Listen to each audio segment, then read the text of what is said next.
4:15.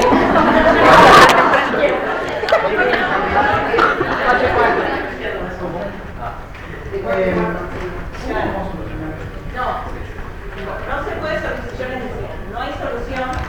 El horario es de 16:45 a 18:45. O sea que el miércoles que viene vengan 16:45, no vengan antes al puente. Los que, a excepción de ella que no puede, los que este horario no les conviene, pero sí les conviene algún otro, pidan en secretaría que les cambien. Igual vayan y hagan quilombo, porque se equivocaron y que no lo vuelvan a hacer.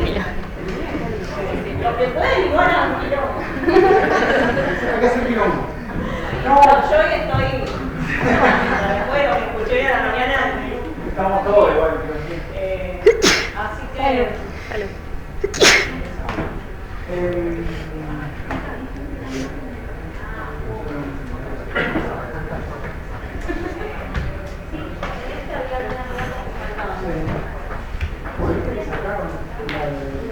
La de miseria, la de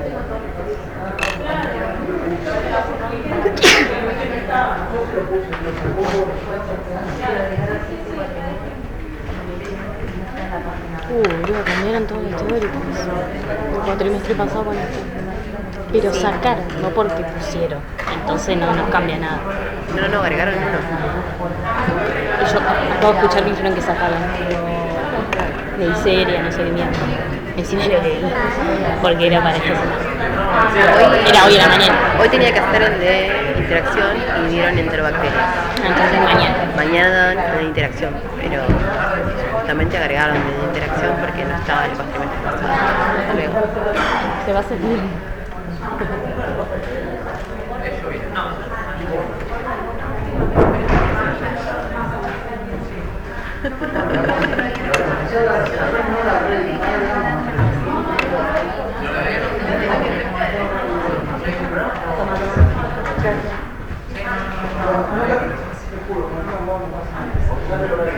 Bueno chicos, ¿cómo andan? Disculpen, ¿no? Disculpen, no tengo por qué pedir disculpas de todos modos porque no es culpa nuestra, pero por el tiempo de ustedes y no sé si se anotaron a otra materia. Y nosotros somos la cara visible muchas veces de otros problemas administrativos de acá. En fin, vamos a lo que nos compete y para que estamos acá, ¿no? Seminario 1. Tengo un cuestionario que me parece que está piola, que es para volver a reafirmar conceptos que vimos la clase pasada, y con esto ya nos va quedando bien claro lo que es estructura bacteriana, gram negativa, gram positiva, si vamos a seguir amacachándole la cabeza en ese sentido. No me voy a bloquear hasta el final de la clase porque tengo un compromiso. Vamos a tener todo, no es que no me convoque, pero vamos a tener todo el mismo problema, porque no tomo lista al comienzo. No voy a tomar por un tema de que si tomo lista la mitad del aula, no, porque yo le caiga más, me va a la vez, me va a ir. O sea, querer que anotar, anotar. Bueno, Y quién más, aparte, se va a ir antes y así estamos todos iguales. No hay problema, o damos un papelito mejor. Dejamos un papelito anotado. Más fácil, para no interrumpir, chicos. Y aparte de vos, ya saben. Le decía, antes de empezar con patogenia, que vamos a ver la adherencia, es cortito igual el seminario este. Voy a tener un par de preguntas que vamos a ir contestando entre todos. Muchas ya la hice la clase pasada, pero me parece que están buenas para empezar a contestar. No son tantas. Son un par. Vamos a la primera. ¿Qué habíamos dicho? ¿Qué ventaja le confiere a los procariontes no tener membrana nuclear? La rapidez y la síntesis. Más rápida la síntesis proteica. La división celular.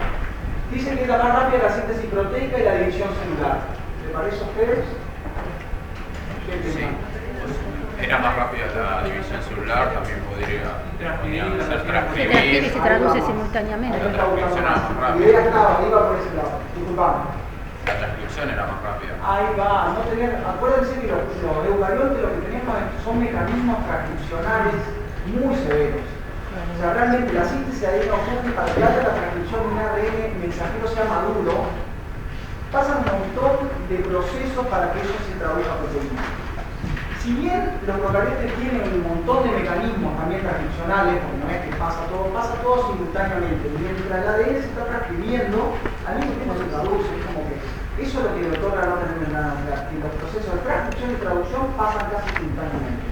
eso repercute directamente en la lesión celular, claro. Porque en esos procesos, mientras está ocurriendo eso, muchas veces la comienza a imaginarse la membrana, o sea, la pared y la membrana plasmática y la empieza a dividir la célula. Aquellas que tienen una tasa de lesión muy alta.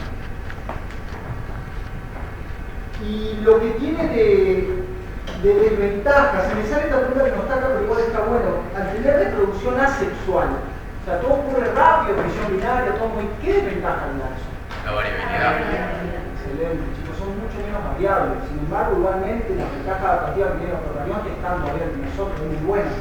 ¿Por qué es muy bueno? Porque el ambiente no cambia tan repentinamente, a menos que haya una bomba nuclear, que quiere decir que haya algo muy severo. Algo de cambio en el ambiente muy severo, sino los cambios ambientales son paulatinos y las bacterias se adaptan igual, pero no tienen tanta variabilidad como tenemos los que nos reproducimos sexualmente. ¿Bien? Parece fácil y muchas veces se equivocan en el examen. ¿Por qué se denominan gram positiva y gram negativas? ¿Por qué? Ojo en la pregunta. Ahí va. Por la división. Porque muchas veces me contestan por la pared celular. Porque por lo que sea, lo cual yo entiendo qué quieren llegar, pero la respuesta no es correcta. Se denominan gram positivas porque por la división. ¿Y la gram positiva qué le pasa? Prefiere colorante. Bien, todo lo contrario. Se tiñe Pero, violeta se para entendió. Pero yo estoy tratando de hacer, pero ahí va la ¿Te idea. las nombraste? Las gram positivas, Se tiñe con el primer colorante. ¿cuál era? Cambio. Excelente. ¿La pared celular de la gram positiva era finita o gruesa? Gruesa. Excelente. Chupaba como una esponja el primer colorante. Bien, las gram negativas que tenían por fuera del peptidoglicano. La cápsula. No. La membrana La externa. membrana externa. Por ende, le cuesta más, no es que no se tiñen muy poco, le cuesta teñirse. Decoloramos con un decolorante, como dijo la compañera, y ahí poníamos un segundo colorante. ¿Cuál era? Sí. Perfecto. ¿La gram positiva se tiñe con fusina? No. Sí, pero el primer colorante es mucho más fuerte que la fusina. Se tiñe, claramente se va a teñir. Pero entonces el primer colorante es mucho más fuerte y predomina ese violeta, el cristal violeta, y después las gram negativas, como no se tiñen con el cristal violeta, pero sí con la fusina, quedan de ese violazo, de ese rosadito que se observa. Si uno empieza a indagar un poco más fino, yo en un examen, en un oral complementario, ya le empiezo a preguntar un poco más de pared. Ahí voy a empezar a preguntar membrana externa, gram negativas, qué tienen. Ustedes me vayan yendo por ese lado, las corinas, el EPS, el peptidoglicano, el espacio periplásmico, y la positiva, acuérdense de la membrana, de la pared celular, los ácidos teicoicos, ¿se acuerdan? Los lipoteicoicos, y vamos más o menos un repaso rápido que venimos la clase pasada. ¿Cuál es la composición y función de la pared celular y de la membrana externa? Composición y función de la pared. ¿Qué función tiene la pared celular en la bacteria? Un poco de cuadrito, ¿no? Inmunidad. Le da inmunidad, pared celular, inmunidad. Hay un trauma más que inmunidad. Inmunidad, o sea que te refieres a protección, que no es lo mismo, pero se entiende. Rigidez, protección, forma. Acuérdense lo que le había dicho, si pensamos en algo como 3D, es un saco, ¿no? Todo un saco que está formado por este hidrato de carbono bien complejo, que son las unidades de Moleína, repetidas miles y miles de veces, y eso forma toda una estructura bastante compleja que le da forma, rigidez, protección a las bacterias. Bien, membrana externa, función.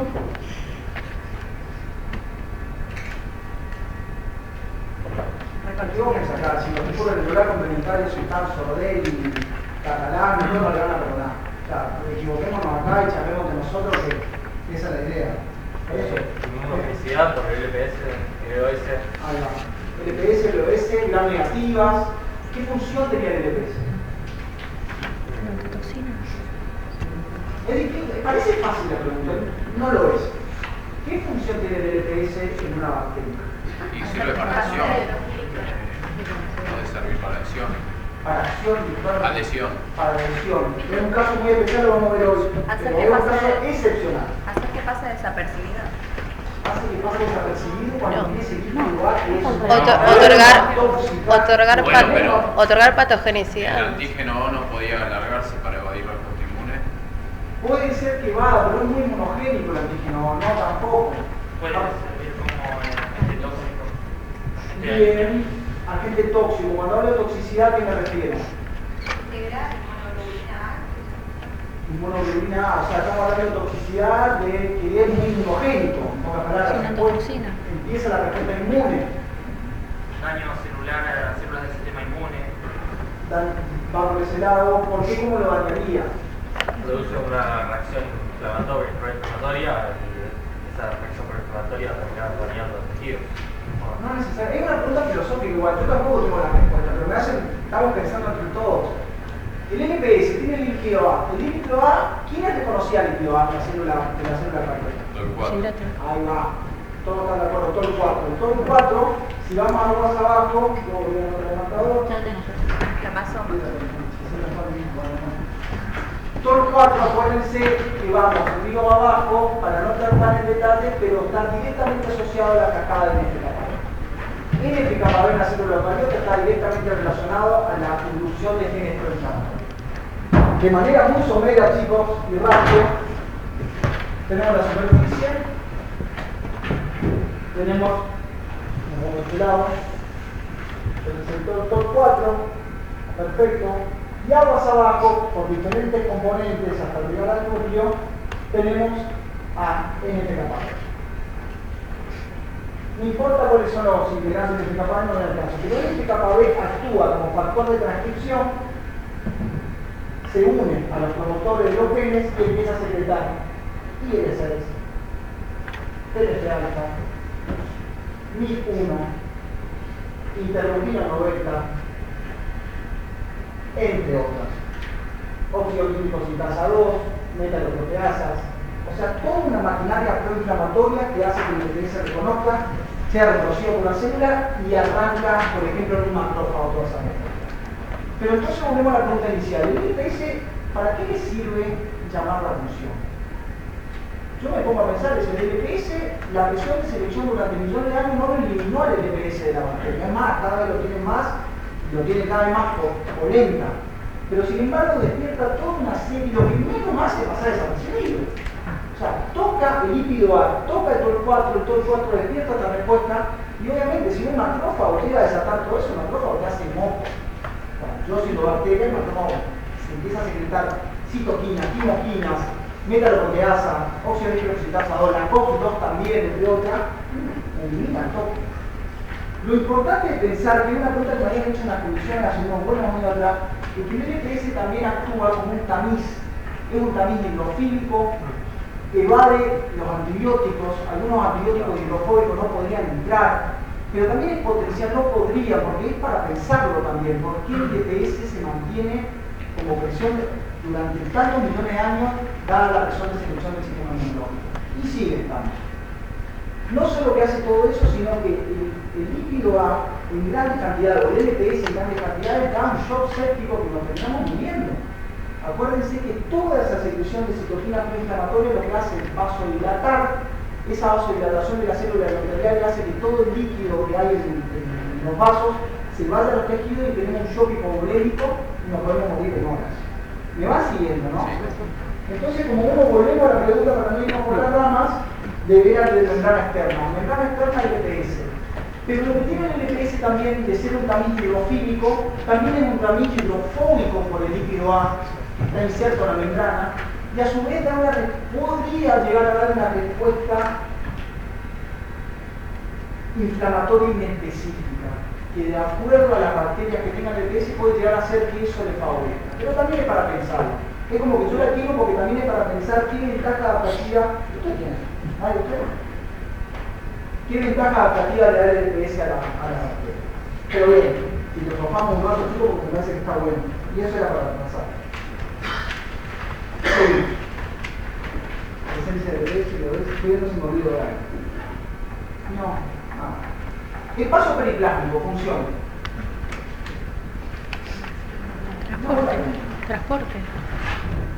Transporte de sustancias. Transporte, me gusta, es una cosa intermedia, ¿no? Está ahí en el medio entre la membrana externa e interna, transporte. ¿Transporte de qué? De sustancias, de toxinas. De sustancias, disculpa que no lo escuché. De sustancias, de toxinas. De toxinas que van a estar secretadas al exterior, totalmente lo que se sintetiza en membrana plasmática, de alguna manera se tiene que ir al espacio periplásmico para que pueda salir.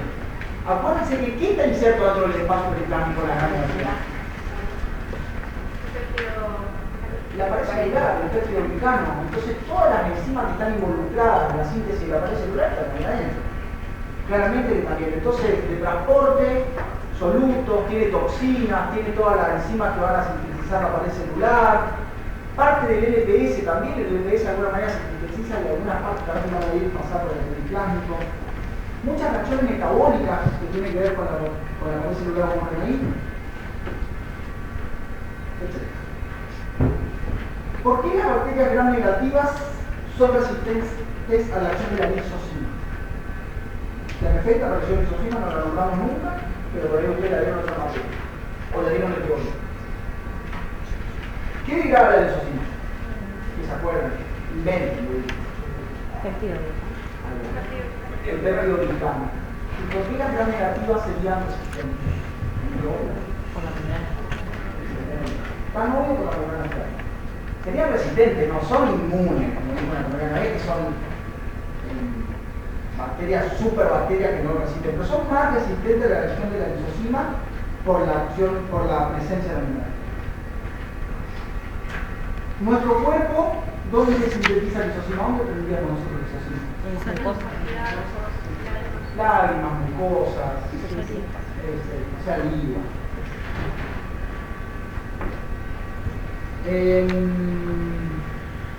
¿Qué función cumple la región 1 o el antígeno O del LPS? Hago una pregunta más básica, vamos a poco. Región 1, ¿cómo estaba compuesto la región 1? ¿Qué era? ¿Unidades repetidas de qué? Ahí está, de monosonario. Acuérdense que yo le había dicho exosas, deoxyexosas, pentosas, aminopentosas, repetía y hacía como un arbolito. Ese arbolito pasa desapercibido dentro de nuestro cuerpo. No es tóxico como líquido amplio, muy inmunogénico. Claramente despierta la respuesta inmune. Eso es reconocido por el sistema de complemento, eso es reconocido también por diferentes receptores que reconocen el antígeno O y reaccionan. Claramente. ¿Bien? ¿La función es justamente esa? La función...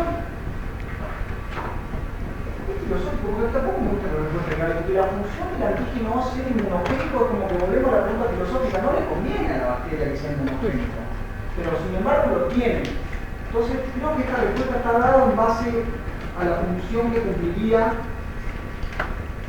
en base a la respuesta inmunológica. Y dice que es altamente inmunogénico. Y también es capaz de activar el complemento. No es la función realmente, la verdad, pero es lo que hace. Estaría bueno una pregunta que vos me lo pregunto también. Yo tengo anotado también que también funciona como barrera contra moléculas hidrofóbicas. Claro, es lo que yo había dicho, que era un tamiz hidrofílico. Viste que habíamos dicho el cual puede ser la función. Ahí me está gustando. La función para la bacteria es como un tamiz hidrofílico. O sea, acuérdense que los hidratos de carbono son muy afines al agua. Las cadenas alifáticas de los lípidos son altamente hidrofóbicos. Entonces eso es un tamiz hidrofílico que ama el agua. Todo lo como antibióticos hidrofóbicos, todo lo que quiera ser hidrofóbico nos podría. ¿Se entiende? Esa sí sería más una función más que la respuesta.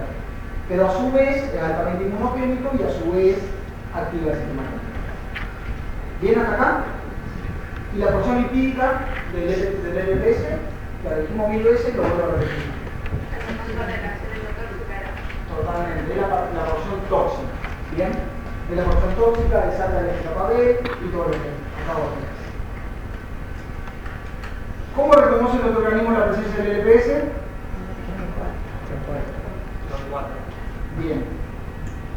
¿Qué síntomas presenta un paciente que tiene circulación de LPS? ¿Y por qué? También lo explicaré, pero ténganlo bien en cuenta y estudiense bien lo que tiene que ver con el shock séptico, chicos, y la endotoxemia que te da el líquido A. El LPS, el líquido A. Eso, acuérdense lo que tiene que ver con el shock hipovolémico, con esa gran cantidad de citoquinas, de vasodilatación, eso se va a todos los tejidos y nos podemos terminar muriendo en horas. Bien, que lo tengan bien claro eso. Bien, también aclárense también que es muy hidrogénico, ¿no? O sea, da fiebre rápidamente, eso actúa sobre el hipotálamo y da fiebre al toque, por la secreción de esas citoquinas, entre otras. Esto anótense, yo le dicto y ya le van tirando, van haciendo un cuadrito porque van pegando por todos lados, que es qué bacterias tienen el LPS y cuáles tienen el LPS. LPS, E. coli, Salmonella, Shigella y Brucella. Todas son SP, ¿no? Dentro del género Salmonella, Shigella, Brucella y E. coli, entre otras. Y LOS sería que no tiene la región 1 de antígeno, Neisseria y Hemófilos. ¿Bien hasta acá notaron? Sí. ¿Cuál era la Y Neisseria SP. Pregunta que les voy a hacer pensar a ustedes: ¿qué síntomas genera la presencia de LOS en circulación? Mismo que el pecho.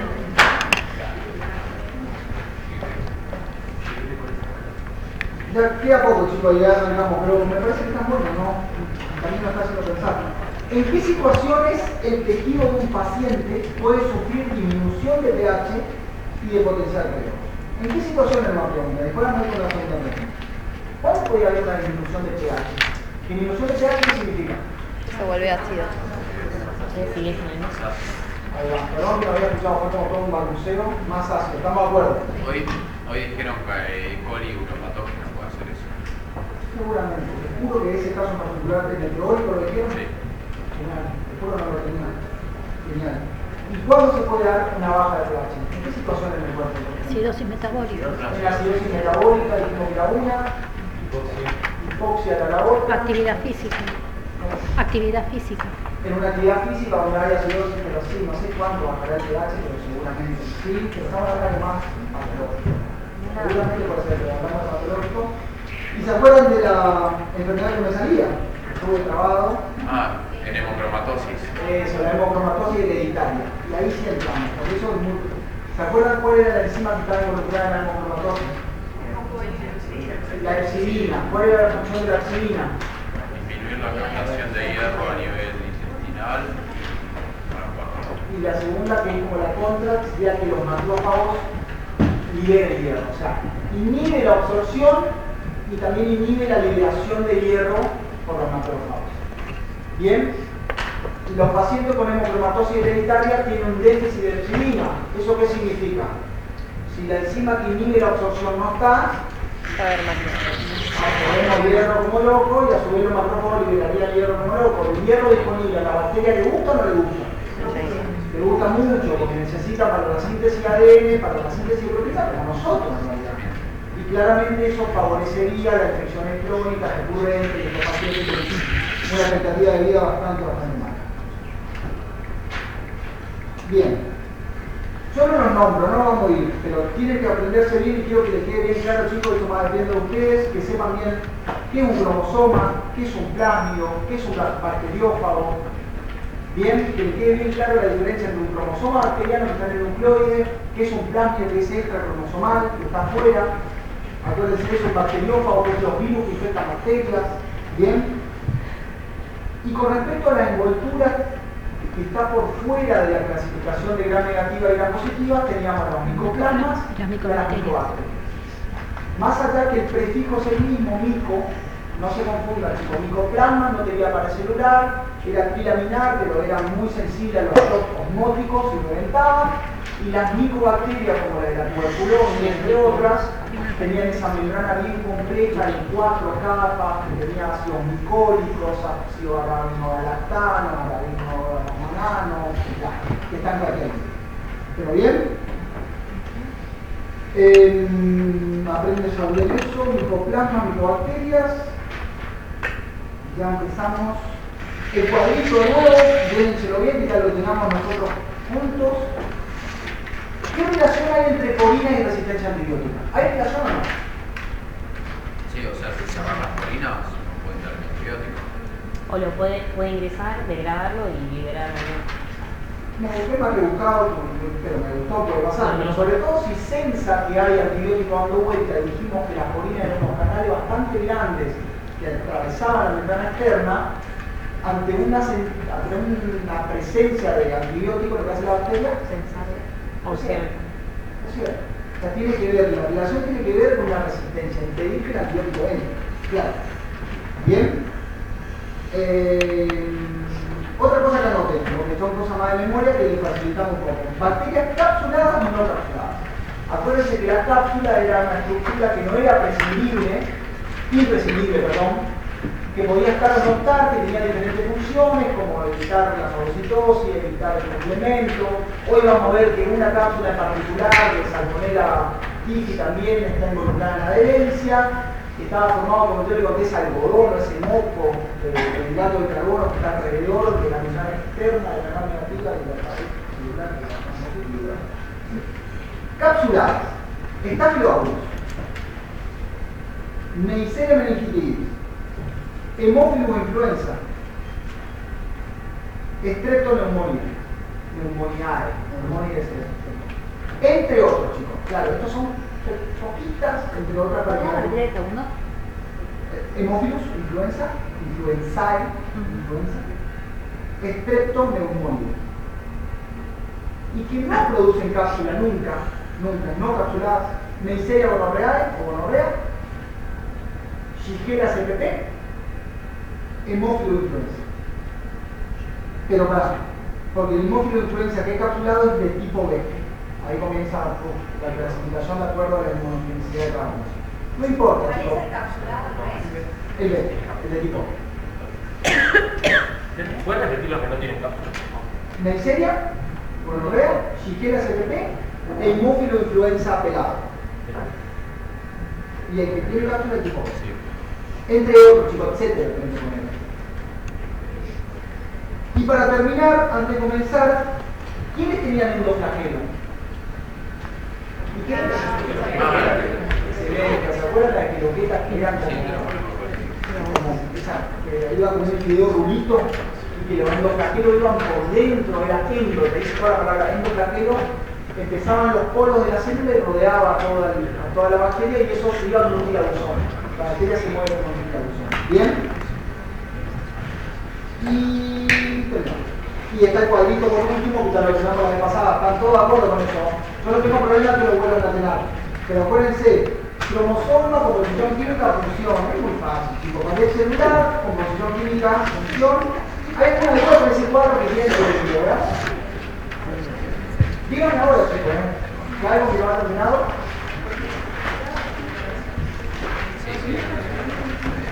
Bien. ¿Qué vamos a ver en este seminario? ¿Empezamos a hablar? ¿Pasamos la luz o no? Mejor no, vamos a ver nada.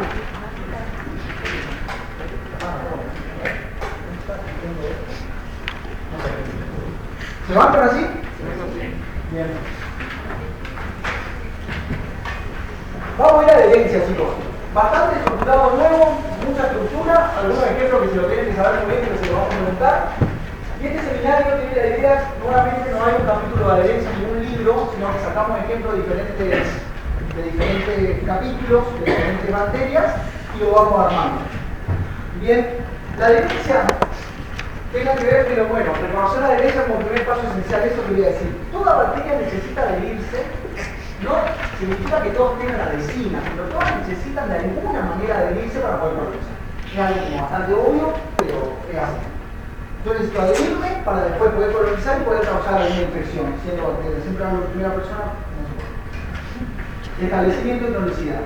Acá vemos una microfotografía electrónica de barrido, donde tenemos Neisseria gonorrea, donde tenemos las diferentes filias que van a tener su adhesina y se adhieren a la célula.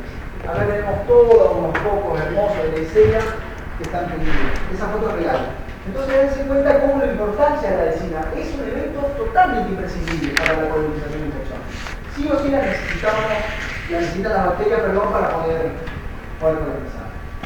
¿Cuáles son las consecuencias de la adherencia? Si hablamos de algo que no es patógeno, que no es patológico, es la colonización. Por ejemplo, los microbiota normal del intestino o del tracto respiratorio superior, las bacterias que tienen adhesinas colonizan y hacen el comensalismo, o sea, convivimos con ellas, es algo comensal. Pero cuando la adherencia está involucrada en la infección, puede causar daño tanto por producción de toxinas como por el trigo perfringe, por Mycobacterium disteriae, entre otros, invasión celular que va a ser el paso posterior, como Shigella puede ser el ejemplo claro de invasión celular, o inducción de la respuesta inmune como Streptoneumoniae, Streptococcus. Entonces la adherencia, tengan en cuenta que no siempre está relacionado a eventos patológicos, también tiene que ver con colonización. ¿Cuál ¿Cuáles son las estructuras que participan en la herencia? Tenemos dividido en dos. A las de acá, que son las vecinas, son las protagonistas de este seminario, que las vecinas pueden ser fímbricas o afímbricas. Ahí comienzan a un par de conceptos que tienen que aprender bien. Fímbricas o afímbricas. A su vez tenemos la cápsula, no todas las cápsulas, que vamos a ver como tampoco no todos los LPS, pero la cápsula especial de Streptopiógenes tiene ácido hialurónico que actúa como un mosquito, ahí es un moco saliente. Y en el caso que sale el LPS, en el core, ¿se acuerdan la región 1, la región 2 y la región 3? La región 2 era el core, era el centro. El core tiene unos monosacáridos, que lo vamos a ver ahora más adelante, de Salmonella entérica ceroar ISI, que también actúa como adherencia. Y después tenemos los facilitadores, que no están directamente relacionados a la adherencia, pero sí van a ayudar. La IgA proteasa, yo siempre digo que actúa como un machete, si querés. Lo que vas a tratar de hacer es que nosotros tenemos mucha inmunoglobulina A en el moco, en el mucus. Entonces lo que va a hacer la inmunoglobulina que está ahí al moco va a hacer que la bacteria empiece a quedar empantanada ahí. ¿Qué hace la bacteria? Lo que va a hacer es secretar IgA proteasa para cortar la porción FC de la inmunoglobulina y esa sigue su rumbo. ¿Se entiende, no? Es un moco que lo va a cortar y va a seguir. Pero es la misma bacteria la que se utiliza justamente en encima. Claro, pero no tiene nada que ver si te ponías a pensar en IgA proteasa con la adherencia per se, sino que es un facilitador. Lo mismo el flagelo. El flagelo tiene que ver con la adherencia, directamente no, pero aquellas bacterias que tengan flagelo se mueven más rápido y es más posible que se adhieran. ¿Se entiende? Y después tenemos las proteínas que degradan la matriz extracelular. Nada de nuestro cuerpo, chicos, es inocuo. Y sobre todo el material extracelular de los tejidos. Eso es una maraña de hidratos de carbono, de fibrolectina, de uniones intercelulares. Yo le llamo como realmente como un monte. La bacteria, para poder atravesar ese monte que empezar a invadir, necesita un montón de enzimas extracelulares. Esa enzima tenemos hialidasa, que degrada el ácido ciálico, que hay un montón en nuestro cuerpo, proteasa, proteína, colagenasa, que hay un montón de colágeno. ¿Se entiende? Entonces tenemos por un lado los facilitadores de la adherencia que colaboran y tenemos a las adhesinas, que son las número 1 de este seminario, y los ejemplos que salen en cápsula de las adhesinas bacterianas. Lo importante es que sepan que las adhesinas bacterianas no solo se adhieren a nuestro cuerpo, a diferentes estructuras de la célula huésped o del huésped, sino que también facilitan la auto o coagregación de bacterias entre sí. Significa que si yo tengo adhesina y vos tenés adhesina, no podemos venir siendo de la misma especie o de diferentes especies. Eso todo facilita la colonización. Bien, ¿cómo van a actuar las adhesinas? Van a reconocer hidratos de carbono de la célula huésped o de su vecino. ¿Cómo actúan? Las adhesinas son lectinas que reconocen hidratos de carbono. Si ustedes habrán visto como el 90% de la población Avatar, cuando se ponían a los caballos se unían, es realmente el mejor ejemplo que doy. En una adhesina fímbrica, la fimbria es la colita que tenían o la trenza que tenían esos bichos, y cuando se unen al hidrato de carbono, las puntas son las lectinas que reconocen. Yo creo que después de esto no se van a olvidar más, pero es lo más fácil de reconocer. Las puntas son las lectinas que reconocen los hidratos de carbono del otro y de esa manera se unen. Y la unión de hidrato de carbono con hidrato de carbono es una unión covalente, chicos, que no la rompé, es muy difícil de romper. Si la acordarán de la unión de Van der Waals, covalente. La covalente es muy fuerte y se une. ¿Bien hasta acá? Entonces, una determinada especie bacteriana puede codificar, es importante esto, tanto adhesinas fímbricas como afímbricas. Las adhesinas fímbricas, chicos, son, como bien les dije recién, son protuberancias que van a salir de la pared, de la membrana externa de las gram negativas y de la pared celular de las gram positivas. Son fimbrias y en la fimbria tiene la lectina. En cambio, las adhesinas afímbricas tienen la lectina directamente unida a la membrana externa o directamente unida a la pared celular de las gram positivas. ¿Me van siguiendo? Y no son excluyentes, es muy importante que sepan esto. Son mecanismos de colonización, mecanismos adaptativos de la bacteria para poder colonizar y establecerse. ¿Bien? Y una misma especie puede estar sintetizando las dos. Y a su vez, es importante que sepan, como no son estructuras imprescindibles, como habíamos dicho, los genes de mantenimiento, estos se pueden apagar o prender, ahora vamos a ver los mecanismos, en diferentes momentos del crecimiento bacteriano o de la colonización. Puede ser en un momento que a la bacteria le conviene por sensado. Cuando digo la bacteria es población de bacterias, no siempre sale al mismo momento. Le conviene expresar fibra porque necesita adherirse y hay otro momento que no le conviene porque necesita ir a otro. ¿Me siguen hasta acá?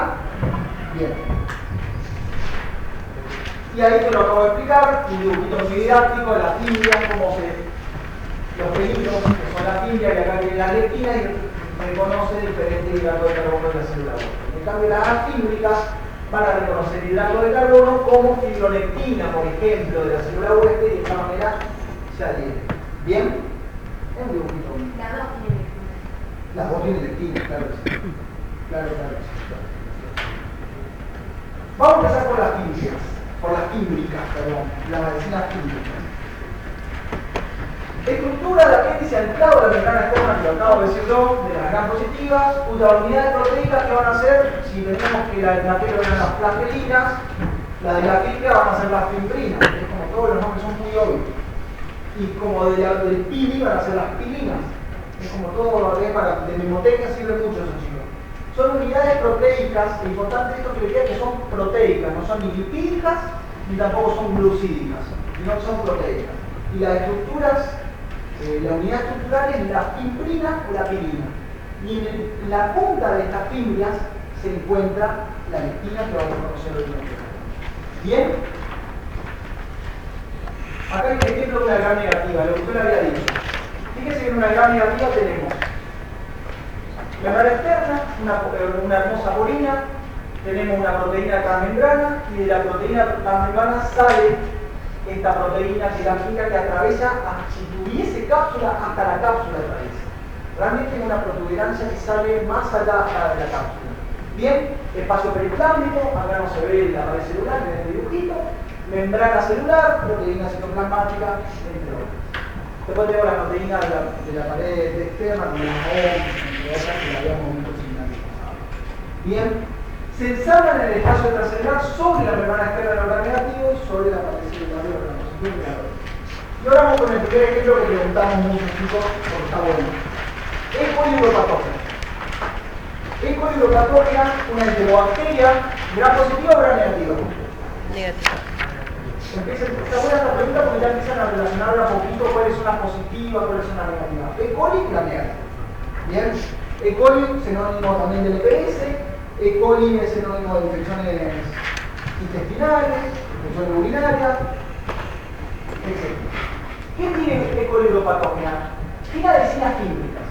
Un ejemplo claro de adhesinas fímbricas. E. coli empieza a hacer una infección urinaria, o cuando produce una infección urinaria, va a empezar a ascender hasta que llega a la vejiga, ¿no? Cuando llega a la vejiga, empieza a censar dónde se está encontrando esa población, y de acuerdo a eso va, cuando yo digo prender, es algo mucho más complejo, pero a fines prácticos del seminario es prender y apagar genes, ojalá fuese tan fácil así. Vamos a hablar así a modo didáctico, ¿no? Prende los genes, o prendería los genes que codifican la fibra de tipo 1. De mimotecnia tengan en cuenta que el 1 está bueno que viene antes que la P.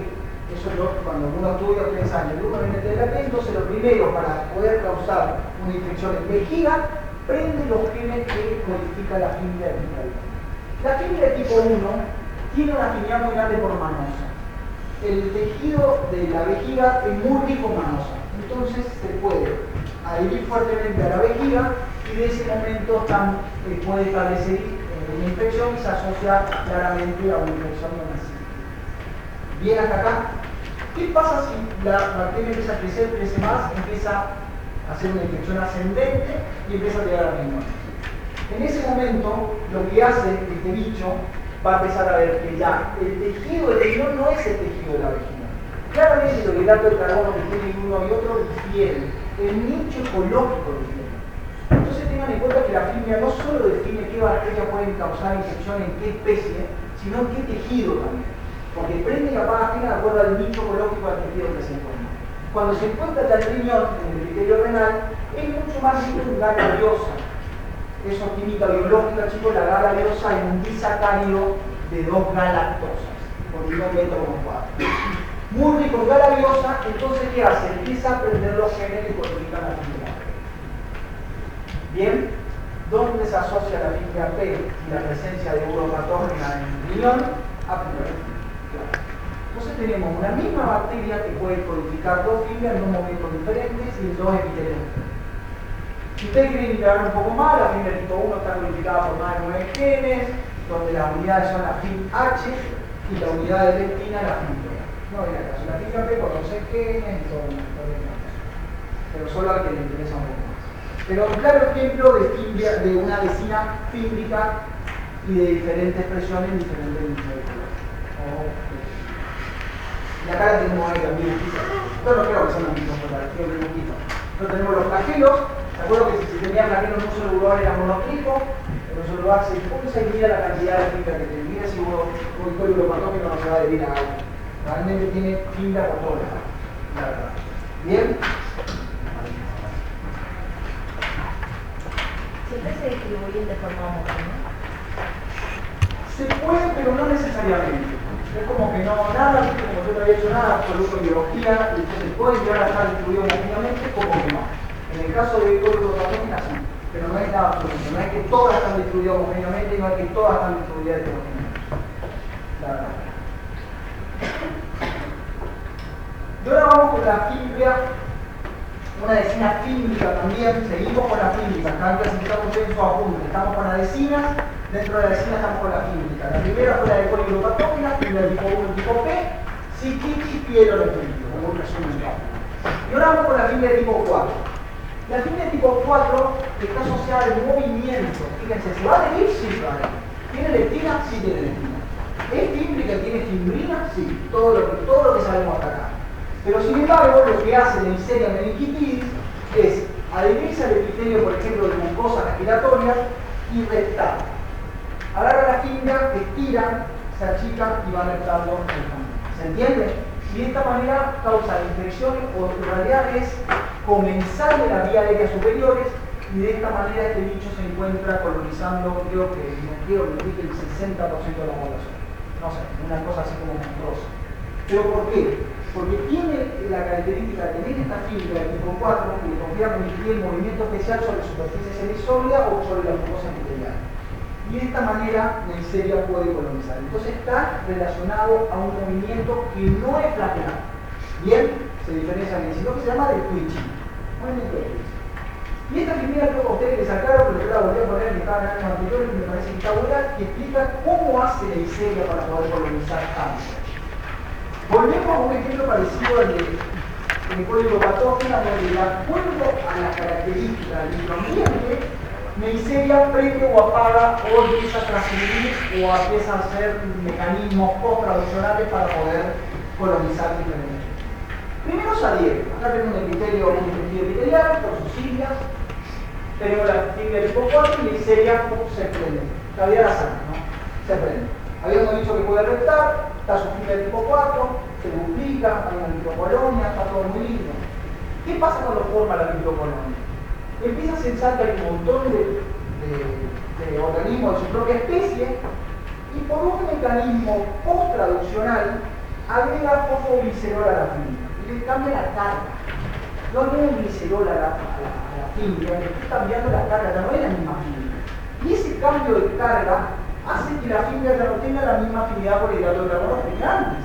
Entonces Neisseria se libera ante un estornudo, una hablada rápido o algo que haga uno con el tracto respiratorio, Neisseria se libera. Y claramente puede colonizarlo. ¿Se entiende? ¿Cómo va cambiando? Me pareció como interesante mostrarle. Pero no confundirle. Seguimos con el ejemplo de adhesividad fíbrica, ¿no? Y ahora, punto y aparte, en el otro costado tenemos las afíbricas. La misma historieta, chicos, tiene leptina, todo, pero en vez de tener esa estructura, esos pelitos, o ese, vamos a hacer como una cuando aprieta el dentrífico y sale ese pelito, esta no la tiene. Es como el dentrífico sin la ve. Directamente reconocen el hidrato de carbono o la estructura de la matriz extracelular, adhería a la membrana externa de las gram negativas y a la pared celular de la gram. Bien. Ejemplo. A mí me parece sumamente aburrido por ejemplo, pero son importantes.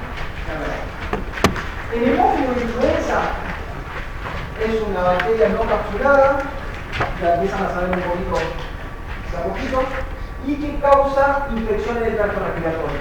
Bien. ¿Y cómo se inicia la infección? Por la acción de una adhesina. Claro, se tiene que adherir. Tenemos dos clases de adhesinas que tienen hemófilos. Adhesinas, la HMW, que viene de inglés, High Molecular Weight, que tiene que ver con la infección del tracto respiratorio, o puede, no son excluyentes, depende de qué cause, o la adhesina IA o IA, que causa conjuntivitis. Lo importante es que es una adhesina afímbrica que tiene hemófilos, que le favorece y ayuda, ayuda para que este microorganismo saliera tanto al tracto respiratorio o pueda causar Tengo una consulta. Sí. ¿La bacteria puede expresar cualquiera de esas dos adhesinas? Depende del nicho ecológico en el que está. La temprana conjuntiva va a expresar más lejía. Exactamente. Es muy parecido a lo que habíamos visto recién de tipo 1. Bueno, no son excluyentes para nada. Como tampoco son excluyentes de una afímbrica y una fímbrica. ¿No? Depende de la bacteria que todavía no hay un ejemplo. No sé si voy a dar en el seminario, pero que tengan en cuenta que no son eventos que pueden ocurrir en una misma bacteria si es que posee un mecanismo parcial. ¿Bien? Cuadrito. Todos los cuadros son aburridos de estudiar, pero ¿qué es importante de esto? Empezamos a ver más ejemplos de adhesivos. ¿Por qué es importante la de Bordetella? Después lo vemos al final del seminario. Porque la glutamina filamentosa de Bordetella, que tiene una afinidad muy grande por los glicolípidos sulfatados, es un candidato número 1 de vacuna, chicos. Pero algo muy simple, si yo puedo generar una vacuna que reconozca adhesinas, las adhesinas son una de las primeras estructuras que están relacionadas con el establecimiento de la infección. Si yo puedo bloquear eso desde ahí, y tengo inmunoglobulinas que reconozcan, o anticuerpos que reconozcan adhesinas, lo cual lo hacen unos grandes candidatos a vacunar. Es como bastante obvio de pensar. Y una que ya se llevó a cabo, que se aplica, es la glutamina filamentosa de Bordetella, que tiene afinidad por L y tiene seriado del tracto respiratorio. Y lo mismo vamos con E. coli, uropatógena, la fibra de tipo 1, gemanosa, tetravalvieron, megalabiosa, la fibra de tipo P, y pseudomonoglutinosa también tiene una fibra de tipo 4, también tiene una afinidad por estos gangliósidos acilados y una afinidad por el epitelio. Bien. Una pregunta, ¿la hemaglutinina filamentosa es una fibra o es una adhesina fíbrica? Es una adhesina fíbrica. Sí. Y respecto a la fibra tipo 4, ¿es la única tipo de fibra que puede hacer switching? Sí, porque no hay otras fibras, o si no, no lo hace. No es la única especie que puede hacer. Tengan en cuenta, tenemos a Pseudomonas glutinosa, que habíamos dicho que también permiso, ¿no? Y también la hiciera melifití lo puede hacer, pero la fibra de tipo 4 es la única que puede hacer switching, que es como arrastrarse. ¿Bien? ¿Qué es lo importante que saquen también de esta química, chicos? Lo que yo te lo había dicho. El tropismo que tiene la bacteria por diferentes carbohidratos en diferentes etapas de su crecimiento bacteriano le da una especificidad de especie y especificidad de tejido. Hay bacterias que solo pueden colonizar en humanos, no animales. Hay bacterias que solo colonizan en humanos, animales y no humanos. Y hay bacterias que solo colonizan tal o cual tejido y no otro. ¿Bien? Entonces la adhesina en este caso le da el tropismo y la especificidad tanto de especie o intraespecie de diferencia. Bien, y todo tiene que ver con los diferentes carbohidratos que reconocen. Galabiosa, manosa, glicolípidos.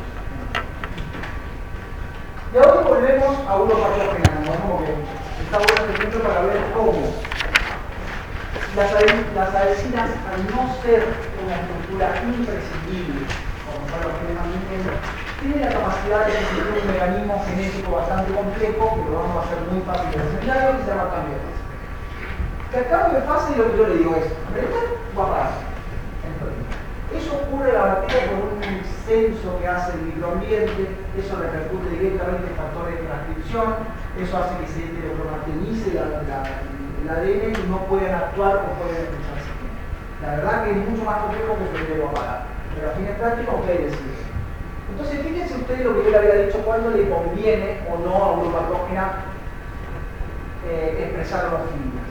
Cuando está en la etapa exponencial de crecimiento, ¿se acuerdan de la etapa de crecimiento bacteriano? En el exponencial, uropatógena no le conviene, yo no me quiero adherir siendo bacteria, yo quiero crecer finalmente. No quiero todavía estar adherido, crezco de 2 tipo 4, de 4 tipo 8, de 8 16 y sigo creciendo, etapa exponencial. Sin embargo, cuando el sistema inmunológico, cuando los recursos ya no son adecuados y entro en la zona estacionaria o en la meseta, es cuando ya la bacteria está sensando que ya las condiciones son adecuadas y ahí prende, entre comillas, todos los genes, que se llama cambio de fase, eso, y empieza a expresar. Entonces, a ese mecanismo por el cual la bacteria tiene la capacidad de sensar el microambiente para expresar o no diferentes genes en un determinado momento se denomina cambio de fase. ¿Bien? Que tiene que ver con mecanismos genéticos y de adaptación de la bacteria al medio. ¿Bien? A su vez, tiene otro mecanismo adaptativo que no es excluyente con el cambio de fase, no tiene nada que ver una cosa con que yo aprenda y apague y eso que a su vez yo puedo llegar a hacer lo que tiene la variación antigénica. La variación antigénica tiene que ver con mecanismos de transducción o de transformación. ¿Se acuerdan que te leí el seminario pasado lo que era? Transformación, traducción o conjugación. ¿De acuerdo? Por esos mecanismos de transducción o mecanismos de transformación, la bacteria puede llegar a cambiar la posición de aminoácidos que tiene la proteína. Si yo cambio la posición de aminoácidos y tengo un receptor que es específico para esa proteína, lo que hace es que este receptor la vecina en la célula huésped no lo reserva. Es un mecanismo de evasión de la proteína. ¿Bien? Entonces tenemos cambio de fase y variación antigénica. Cambio en la composición de aminoácidos de la vecina. Nueva variación bacteriana aparece durante la infección, dando lugar a la población heterogénea que va de la respuesta inmune. Entonces, esta clase está buena para que ustedes piensen un poco en selección natural. Porque es imposible no pensar en presión de selección inmunológica que tiene nuestro cuerpo sobre la bacteria. Salvo excepción, no es salvo excepción, es salvo un mecanismo que vamos a ver más adelante que está pasando dentro de un biofilm que puede llegar a ser que ocurra en una población de manera rápida en todo lo integral de una población. Todas las ventajas adaptativas que ocurren dentro de una población ocurren en pocos individuos. Claramente que ocurren en pocos individuos. Pero las bacterias se dividen tan rápido que esos individuos, pasando las generaciones, terminan ocupando toda la población. Entonces, si yo tengo una ventaja adaptativa de variación antigénica que hizo que no reconozca el receptor de la vecina, por ende esta célula huésped, que puede ser un macrófago, no reconoce a la bacteria, esa bacteria va a sobrevivir sobre el resto. Sí. Esa bacteria se va a dividir por fisión binaria. Sus hijos, entre comillas, van a tener la misma ventaja adaptativa. Sí. Y así, chicos, de una a tener dos. Todos sus vecinos empiezan a morir, son reconocidos. Entonces es importante pensar en selección natural de cómo una ventaja adaptativa ocurre en unos pocos miembros de una población y si esa ventaja es buena, se termina perpetuando en las generaciones siguientes. ¿Bien? Hasta acá. Y eso es lo que pasa acá. Las variantes bacterianas aparecen durante la infección dando lugar a una población heterogénea, pocos individuos, que va a esa respuesta inmune y le confiere la capacidad de reconocer un número. Empezamos a ver estructuras que intervienen en la herencia, pero ya terminamos con las filias y con las adhesinas fílicas y las afílicas, y ahora empezamos a hablar con las excepciones. Es como que doy mucho hincapié que no relacionan el EPS con la herencia, no lo relacionen, no. El EPS lo que vimos discutiendo en el cuestionario siempre estuvo bueno. Endocrosemia, respuesta inmune, todo el 4, citoquinas, shock endotóxico, respuesta inmune, también hidrofílico, también hidrofóbico, etcétera, etcétera. Bien. Sin embargo, punto seguido, sin embargo, el LPS de Salmonella enterica cerobar tifi, en su core, en su núcleo, el core, tiene unos monosacáridos más azucarados, que ese monosacárido le confiere la capacidad de poder reconocer el hidrato de carbono en la célula. Eso. Ustedes sepan eso al candelso. Eso le da la capacidad de Salmonella, que es un patógeno intracelular, de poder entrar e internalizarse dentro de la célula. ¿Bien? Lo mismo con la cápsula. La cápsula de Streptococcus pasa lo mismo. Es muy rica en ácido hialurónico. Este ácido hialurónico es reconocido por un receptor. Los que están cursando en uno saben que los clústeres de diferenciación no son todos en uno. Y creo que hay más de 2.500 millones. Recuerdo que son muchos. El CD44 es un receptor que es reconocido por la célula que reconoce, es un receptor que la célula epitelial que reconoce el ácido hialurónico, hace un trasperio del citoesqueleto por dentro y eso hace que hable las proteínas celulares y leptopirógenos puedan entrar. Entonces, ¿la cápsula está relacionada siempre con la herencia? No. Salvo leptopirógenos, que es una cápsula muy rica en ácido hialurónico, que es reconocida por el clúster de diferenciación 44 y hace que pueda invadir ingredientes textiles. ¿Bien? Estructuras que intervienen, pero por ahora, la hija proteasa. La endoproteasa que da la hija humana, habíamos dicho que la hija reconoce por la función intervariable, reconoce a la bacteria, bien, y la porción FC queda de guía del epitelio. ¿No? Entonces eso termina siendo un moho, literalmente un moho. ¿Qué hace la bacteria? Corta la porción y salga de manera tal que la libre. Entonces, ¿interviene la hija proteasa en la adherencia? No, pero colabora, ayuda, participa. ¿Bien? Flagelo, la misma historia. No vamos a empezar a hablar más del flagelo porque es bastante obvio. Define la bacteria sean móviles o no móviles y no confundir el movimiento impartido por la fibra del tipo 4 con las bacterias móviles. Pero qué importante, ¿la bacteria necesita flagelo para adherirse? No. ¿A qué caso tiene el flagelo? ¿Le colabora, le ayuda, le da alguna ventaja? Sí. Pero no relaciona el flagelo con la adherencia, sino que es una estructura que interviene y facilita la adherencia. Bastante fácil el seminario. Bastante fácil. En la última parte del seminario vamos a hablar del famoso y conocido biofilm o bioquímico, que por ahí habrán escuchado en alguna materia o en la teoría. Hace unos 20 años, chicos, 20, 30 años, empezaron a darse cuenta que las bacterias, ciertos géneros de bacterias cada vez más, no se podían, por un lado, establecerse en apéndices abióticos, con toda estructura abiótica que entra en el cuerpo, como puede ser una prótesis, etc. Entonces la pregunta que uno se hace es ¿cómo a la bacteria le gusta algo que es tan inhóspito, tan astringente como un hierro, ¿no? O algo que es algo? Por un lado. Después se dan cuenta que había cierta bacteria de cronicidad, infecciones crónicas que vos le dabas antibiótico y resistían. Empezaron a ver que hay ciertas bacterias que tienen la capacidad de empezar a formar, para hablar mal y pronto, una gran masa de moho, gigante. Imagínense, todos nosotros en la población bacteriana estamos todos embebidos en un gran moho gigante. Claramente que eso no es tan difícil de pensar que le va a conseguir una ventajada. No es tan difícil. Estamos todos embebidos acá, todo lo que tiene atrás tiene que romperse moho. Eso se llama biofilm o bioquímica. Esa bioquímica está formada por un montón de bacterias que no necesariamente son de la misma especie, puede ser polimicrobianas. Y a su vez ese micromojo, que está formado por una matriz de exopolisacáridos, entre otras, favorece la adherencia a superficies abióticas, adherencia a tejidos y le confiere una resistencia inmunológica y de alimento. ¿Bien? ¿Cómo ocurre esto? Primero la bacteria es adhiere. ¿Bien? Puede tener adhesinas o no, pero se adhiere. Un fíbrica, ahora que ya tenemos un poco más, se adhiere. Esa adherencia en principio puede ser reversible, si no se adhiere mucho y hay una acción antibiótico, todo la podemos llegar a quitar. Sin embargo, hay una etapa donde ya empieza a formar una monocapa. Si tiene fibra o no de tipo 4, ya sabemos cuáles son, puede llegar a moverse y empieza a formar una microcolonia de una adherencia irreversible. Ya la microcolonia se establece. Esa microcolonia, por un mecanismo que lo vamos a ver ahora en la siguiente unidad, que se llama quorum sensing, empiezan a censar el microambiente de nuevo y empiezan a secretar un montón de exopolisacáridos. El exopolisacárido, habíamos dicho que los polisacáridos son afín al agua. Acuérdense lo que le había dicho de la región 1 del EPS. ¿Le gustaba el agua? Sí, los polisacáridos son muy hidrofílicos, chicos. Le gusta, son esponjas de agua. Entonces empieza a chupar agua también. Agua es polisacárido. A su vez, empiezan a secretar ADN. Aunque ustedes no lo crean, las bacterias también, como los neutrófilos en la mitosis, tienen la capacidad de secretar ADN. El ADN tiene una estructura muy grande, con mucha carga negativa.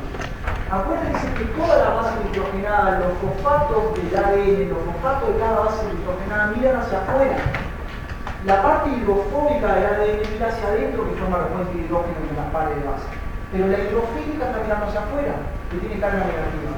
Esos fosfatos llaman a más agua. Y eso empieza a formar todo. ADN, exopolisacáridos, proteínas, agua, bacterias, detritos de bacterias, proteínas de bacterias que se secretan, si querés, toxinas, todo ese moco forma alimento. ¿Bien? Es lo que anticipé a una timina, pero era lo que iba a decir, una lesión reversible al comienzo, una herencia irreversible después, ya empieza a formar este moco, la formación de microcolonia de agregación, y como si fuese un tumor primario, tiene la capacidad después, como también lo tenían, que habíamos explicado bien Neisseria, de poder poner ese micelor y cambiar de carga, las bacterias que forman biofilm tienen la capacidad de sensar el biofilm y desprenderse para ir a colonizar otro lugar. Como si fuese bien una metástasis, ¿no? Es una buena analogía, que no lo es, o sea, no es igual, pero es una analogía, tiene la capacidad. Bien, entonces, ¿cómo hacen las células para empezar a comunicarse de adentro de la pregunta? Bien, ya lo dije, solo repetido la pregunta. Puede estar formada por una o varias especies y pueden ser benignas en su interacción. ¿Por qué es importante decir? Porque no toda la formación de biofilm está relacionada a los patógenos. Es muy importante porque sepan que la microbiota, sobre todo la intestinal, está formada por bacterias o enterobacterias que no nos hacen daño, son comensales nuestras y son grandes formadores de biofilm. ¿Bien? La flora normal de la bacteria es muy clara y de ahora también se cambia. ¿Bien? ¿Para qué estaba haciendo? Ahora se me ayuda en algo.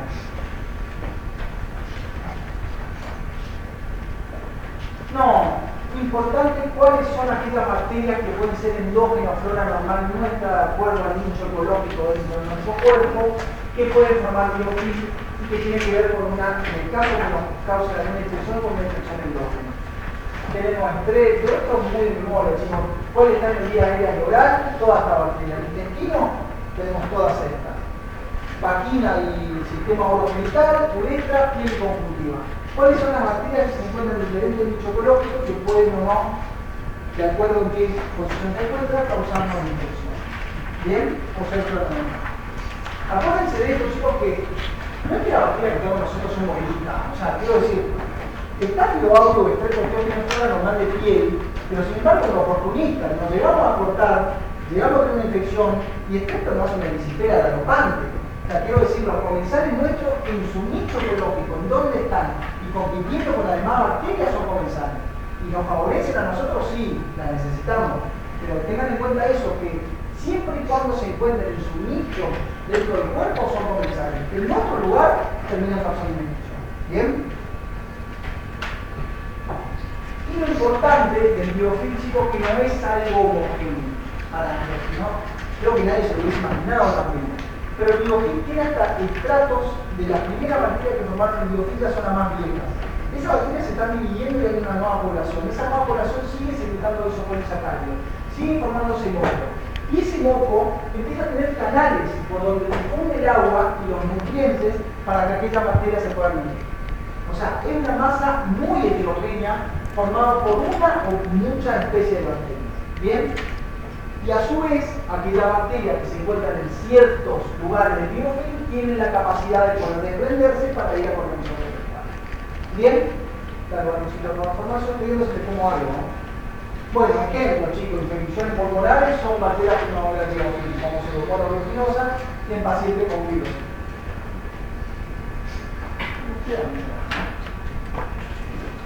Bueno, acá, nada.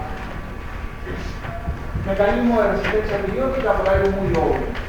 Lo mismo que le dije, nosotros somos todas bacterias, tenemos un moco que rodea toda esta aula, no es antibiótico que entra.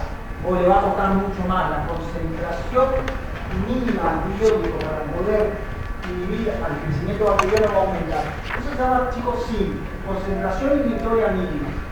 Todas las bacterias tienen una SIM característica que encima va a variar claramente y la resistencia antibiótica aumenta. Entonces, lo que estamos viendo acá es una placa de Petri donde están sembradas en césped las bacterias. Nosotros agarramos en el laboratorio y siembro un césped, dejo 48 horas, todo lo que veía acá en el medio, saquen los circulitos por ahora. Son todas bacterias que crecen en césped en un medio ambiente. ¿Qué hacemos después? Ponemos discos de antibióticos, disquitos de antibióticos que tienen una concentración determinada. Ese antibiótico en el medio sólido difunde, empieza a difundir. Y obviamente las bacterias que son sensibles al antibiótico no van a poder crecer en una concentración determinada de antibiótico. El antibiótico, mientras más difunde, empieza a bajar su concentración. ¿Se entiende? El más concentrado, donde está el disco, como si fuese un huevo duro, a menos concentrado. Va a llevar a la concentración de antibiótico X, donde las bacterias no pueden crecer más. Son sensibles a esa concentración de antibiótico. Lo que hace la formación del biofilm es aumentar la concentración inhibitoria mínima de antibiótico que necesitamos para matar. ¿Se entendió? ¿Seguro? No es tan difícil de pensar. Y acá hay un agotamiento en plata que en el caso me interesa. Ustedes entiendan, estos son los famosos antibiogramas que se hacen muy de rutina en el laboratorio. Para saber cuando salga una bacteria, ustedes futuros médicos le van a dar al laboratorio en el sanatorio, para saber si es sensible o resistente a un antibiótico, los bioquímicos lo van a hacer en el laboratorio de otras cuestiones, para hacer las pruebas bioquímicas para darle nombre y apellido a la bacteria y para ver la sensibilidad de los antibióticos. Si existe la posibilidad de poder esperar y poner un paciente de urgencia, se esperan los resultados del antibiograma y la prueba bioquímica y yo bioquímico le doy a ustedes nombre y apellido de la bacteria y la sensibilidad del antibiótico. O sea, tratarlo con amoxicilina tanto, porque lo que vos tenés es una tiro cualquiera, citonina de poliuropata. No sé si es sensible a eso, quiero decir eso. ¿Se entiende? Esto para que ustedes sepan lo que se hace del otro lado de la puerta de laboratorio, ¿no? ¿Qué determina que lo que es el biofilm? O sea, me da la impresión que toma tiempo que haga el biofilm. Claro, sí. Si tiene una infección de una bacteria, si tiene una, no debería haber hecho algo antes. La bacteria, si la bacteria tiene otro mecanismo de bajar la respuesta inmune que lo vamos a ver en el semestre que viene, existe la posibilidad que en una respuesta inflamatoria innata y aguda sobreviva, se la banque y tenga la posibilidad de poder formar biofilm. Una vez que formamos biofilm, está directamente asociado. Eso es importantísimo, pero no la voy a todos. Ella dice cómo va a ser la bacteria para sobrevivir a una respuesta inmune innata o adaptativa pero aguda, o sea, para el sistema inmune. Tiene diferentes mecanismos de evasión de la respuesta que lo vamos a ver más adelante. La bacteria lo tiene. Si llega a pasar esa respuesta inmune y encima son formadores de biofilm, fírmenlo que van a tener una infección grave. Y más, si tenés una prótesis adentro de tu cuerpo y no te operaron bien, va a estar asociada a una infección a prótesis, que se da mucho. O a endocarditis, a las válvulas aórticas, sobre todo estático, que también lo vamos a ver, va directamente a la operación de válvula aórtica y coloniza. Imagínense que colonice bacteria en una válvula aórtica. El pronóstico bueno no es. Claro. Entonces es eso. Y una vez que formó biofilm, no significa que tampoco sean invencibles al biofilm, sino que sean invencibles al antibiótico, perdón. Sino que lo que hace el biofilm es aumentar la concentración inhibitoria mínima de antibióticos. Significa que le va a tener que dar 1 kilo de antibióticos para poder matar. Y eso hace la resistencia porque llega un momento que realmente son resistentes. ¿Bien? Y acá hay una caviola, la famosa caviola de caviolina de la célula que tenía, y cómo el biofilm y todas las bacterias trata de impedir o pone una resistencia a estos neutrófilos que están queriendo atacar, y hay una formación de biofilm. Es algo estérico, no estérico significa algo físico, que si yo tengo ese moco, los neutrófilos le van a costar más llegar, o como los macrófagos, para tratar de eso. ¿Bien? Eso es lo que queremos demostrar en esta. ¿Y cómo se comunica la bacteria de biofilm? Claro, es una población hermosa, polimicrobiana, metida ahí adentro, más de una especie de bacteria, pero sin embargo, ante una situación adversa o una situación particular, responden al mismo tiempo, o casi al mismo tiempo. Tienen un mecanismo que se llama quorum sensing, o sea, sensan el ambiente, entre todos se ponen de acuerdo con un quórum para censar el ambiente. ¿Cómo es esto? Las bacterias que forman biofilm empiezan a secretar, de a poco, empiezan a secretar autoinductores o autorrepresores. Depende de la respuesta. Secretan. Nosotros somos primero pocos. Si vamos a la primera filmina de hoy de biofilm, somos una monocapa. Yo la estoy secretando autoinductores. Secreto. Después tengo una policapa, tengo una situación de polimicrobiana, de una capa que estoy formando. Hasta que va a llegar un momento que todas esas bacterias que están secretando un autoinductor o un autorrepresor, ese autoinductor va a llegar a una concentración dada. A esa concentración dada, las bacterias que se encuentran cerca de esos polipéptidos o de esos lípidos, de la característica que sea, responden. Entonces esto va un poco en contra, si se ponen a pensar, lo que yo le había dicho de ese mecanismo adaptativo por ejemplo en pocos individuos en una población.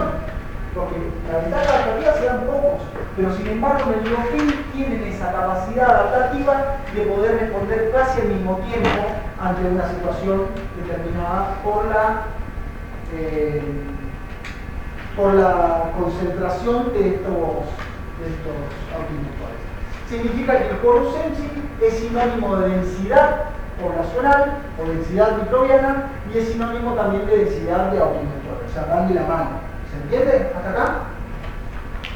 Y acá hay un dibujito. Ahí va. ¿Cómo? ¿Cuál es la función, por ejemplo, de un biofilm? De decir a la bacteria que deje el biofilm y va al otro lado, por ejemplo. De decir, estamos todos dentro del mismo modo. Estamos todos dentro del biofilm. Estamos todos secretando autoinductores, todavía no respondemos, hasta que hay una concentración umbral de autoinductores que hace que algunas bacterias que están cerca de esos autoinductores o que tengan respuesta como estas, tengan una respuesta en particular. Esa respuesta puede ser muy variada en un biofilm. Una que se me ocurre rápido es decir a la bacteria que se desprenda del biofilm. Otra puede ser a la bacteria que cualquiera que secreten más o ADN intracelular, que tenga la capacidad de formar más biofilm. Otra que secreten menos autoinductores. Otra puede ser que expresen más o menos adhesinas para que se puedan adherir a esa prótesis que yo estoy hablando hipotética, ¿no? Una prótesis en el pie. ¿Se entiende? La respuesta puede ser multifactorial. La respuesta dentro del biofilm. Pero lo importante es que ustedes sepan de cómo existe este mecanismo quórum sensi en el cual las bacterias, dependiente de la densidad poblacional y de la densidad de polipéptido o no, o del autoinductor, o del autorrepresor, ante una concentración dispara. Si empezamos a leer un poco la química, también me gusta, tenemos que la liberan receptores moléculas, inclusive, fíjense que cuando dice moléculas, no sabemos la naturaleza, moléculas. Puede ser lípido, glúcido, proteína, bueno, moléculas. O autoinductores, que a medida que la población crece, se acumulan en el exterior hasta alcanzar una concentración dada y se modifica la expresión de determinados genes, como por ejemplo, ahí yendo otro ejemplo, como por ejemplo genes de exopolisacárido de la biología. Por ejemplo, una respuesta X, generar más exopolisacárido para formar más biología. ¿Se entiende? Y creo que terminamos. Infecciones asociadas a biopelículas. Tiene que ver con lo que le había dicho, catéter, intravenoso, todo lo que son prótesis, ¿no? Narinas, implante coronario, prótesis. Más del 60% de las infecciones microbianas están asociadas a prótesis. Fíjense cada vez más.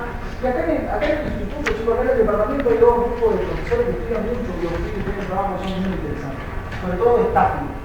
Las infecciones crónicas por estáfilos que causan, ¿cómo se llama esto? El hueso, ¿cómo se llama? La infección del hueso osteomielitis, excelente. Que causan osteomielitis están directamente relacionados a la producción de biofilm por estafilococcus. Y es importante que ustedes relacionen también infecciones crónicas por biofilm. No significa que todas las infecciones crónicas forman, pero gran parte de las infecciones crónicas recurrentes y resistentes están asociadas a biofilm. Y esto trae directamente de memoria para estudiarse y empezar a hacer cuadritos para ustedes. Infección urinaria, E. coli. Infección de dedo medio, hemofilo-influenza. Infección pulmonar, sobre todo en pacientes con fibrosis quística, pseudomonas aeruginosa.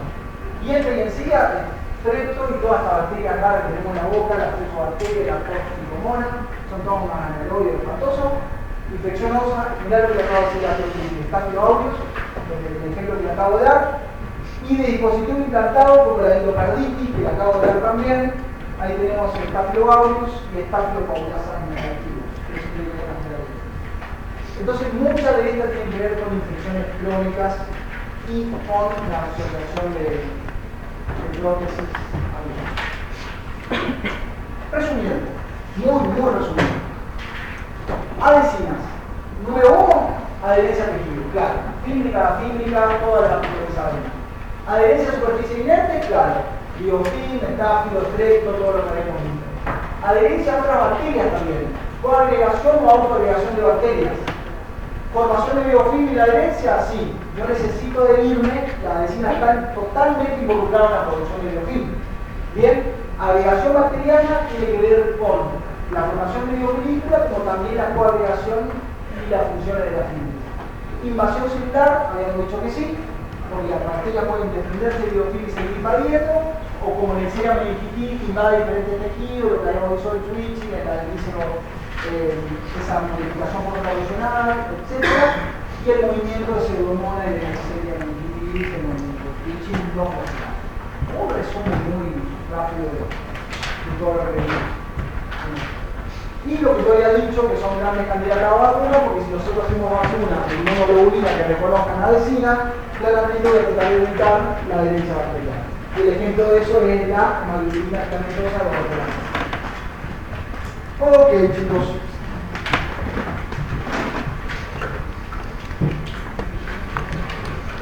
Terminamos. ¿Cómo estamos?